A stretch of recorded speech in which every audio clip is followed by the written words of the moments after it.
Nii, täna räägime maitsepärmist. Mis asi see selline on, poelettidel müüakse?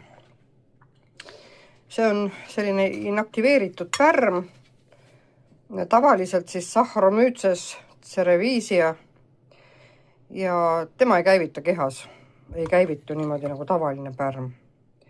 Teda müüaksegi helvestena, graanulitena või pulbrina ja kasutatakse vegan toitumises näiteks juustuse maitse tõttu.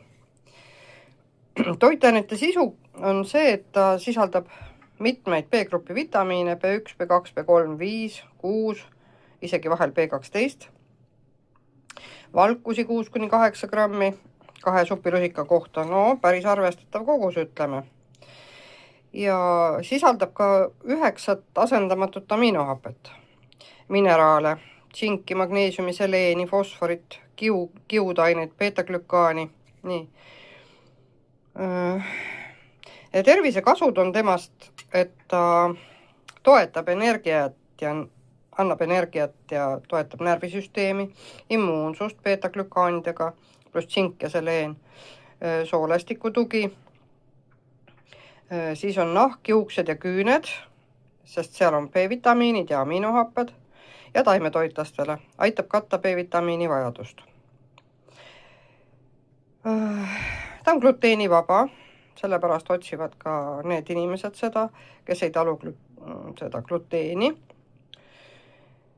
Ja laktoositalumatusega inimesed, sest ta annab sellise juustuse maitse. Ja sportlasedki kasutavad aminohapet pluss valgud, no ja keto toitujatele sobib. Tavalised kogused on 1-3 supirusikatäit päevas, see on 5-15 grammi.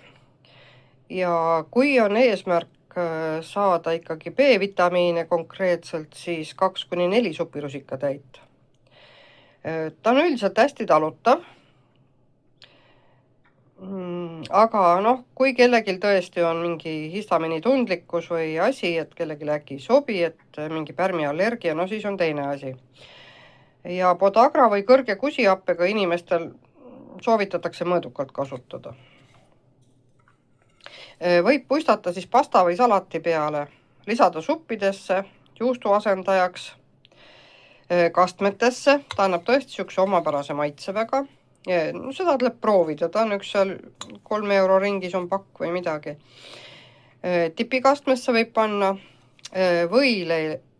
võileiva peale, annab juustuse maitse ja mõned siis panevad seda popcornile.